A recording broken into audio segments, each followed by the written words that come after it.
இந்த தேர்தல் களத்திலே ஒரு துரோக கூட்டம் ஒரு துரோகியும் வேட்பாளர்களை போட்டு தேர்தலில் நிற்கிறார். அந்த துரோகி யார் என்று சொன்னால், என் வயிற்றில் பிறந்த அன்புமணி செய்த, எனக்கு செய்த, என்னுடைய கட்சிக்கு செய்த துரோகங்களை வரிசைப்படுத்தினால் மணிக்கணக்கிலே சொல்ல முடியும். பார்வையாளர் நீங்கள் பார்க்கும்போது அல்லது கேட்கும்போது ஆச்சரியப்படுவீர்கள். இப்படி ஒரு மகனா? நான் மக்களுக்கு சொல்லுவேன், இந்த துரோக கூட்டத்துக்கு நீங்கள் வாக்களிக்காதீர்கள். ஏனென்றால் இவர்களுடைய நோக்கமே மக்களுக்கு சேவை செய்வதல்ல. அதிகாரம் கையிலே வரும்போது பணம் பண்ணுவது தான் இவர்களுடைய வேலை. அதனாலே தயவு செய்து இவர்கள் நிற்கின்ற 18 தொகுதி என்று நினைக்கிறேன், அந்த தொகுதியில் நிற்கிறவர்களுக்கு அந்த துரோக கூட்டத்திற்கு வாக்களிக்காதீர்கள். அந்த 18 தொகுதியில் நிற்கிற வேட்பாளர்கள் எல்லாம் நான் வளர்த்த பிள்ளை தான், என்னிடம் பாடம் கற்றவர்கள் தான், என்னிடம் பயின்றவர்கள் தான். ஆனால் இன்று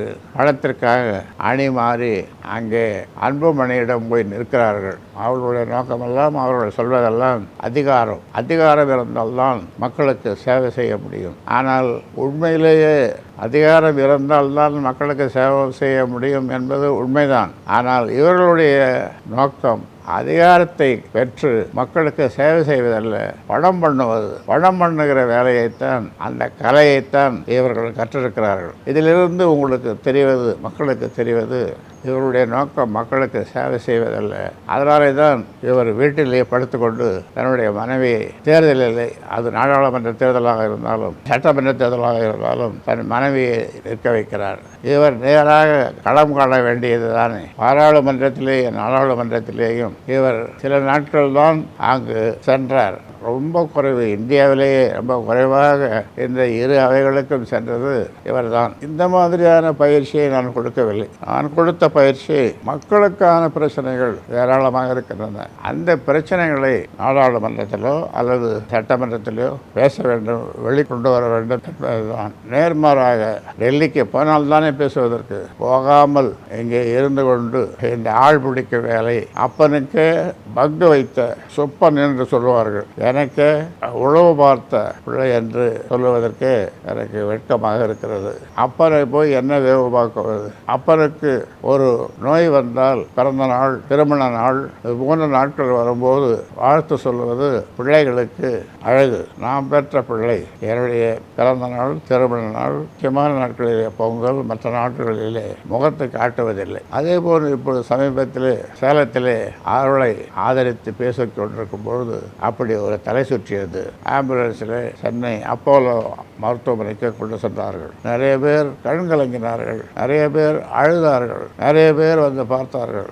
ஆனால் இவர் தொலைபேசியிலும் பேசவில்லை, வந்தும் பார்க்கவில்லை. இதிலிருந்து நீங்கள் தெரிந்து கொள்வது, உயிருக்கு போராடி கொண்டிருந்த என்னை ஒரு சொல் கேளீர் என்று சொல்லுகிற மாதிரி ஒரு வார்த்தை எப்படிப்பா இருக்க அப்படி என்று கேட்கவில்லை. இப்படி பல தருணங்கள் இவருடைய குணாதிசயங்கள் ஏராளம். அது முழுதும் சொன்னால் இதை கேட்பவர்கள் அல்லது பார்ப்பவர்கள் உங்கள் வளர்ப்பு சரியில்லை அப்படி என்று சொல்லுவீர்கள். உண்மைதான். ஆனால் உண்மையும் அல்ல. நான் சரியாகத்தான் வளர்த்தேன். இடையிலே தான் இந்த தடுமாற்றம். அதனால் இந்த நேரத்தில் நான் வாக்காளர் பெருமக்களுக்கு சொல்லிக்கொள்ள விரும்புகின்றேன். குறிப்பாக இந்த துரோகி கும்பல் போட்டியிடுகின்ற 18 தொகுதிகளில் இவருக்கு, இந்த கும்பலுக்கு வாக்களிக்க வேண்டாம் என்று நான் அன்போடு கேட்டுக்கொள்கின்றேன். குறிப்பாக இந்த 18 தொகுதிக்கு அன்புமணி போட்டியிடுகிற அந்த தொகுதிகளிலே வாக்களிக்காதீர்கள் என்று சொல்வது கேட்பவர்களுக்கு அல்லது உங்களுக்கு கசப்பாக இல்லையா?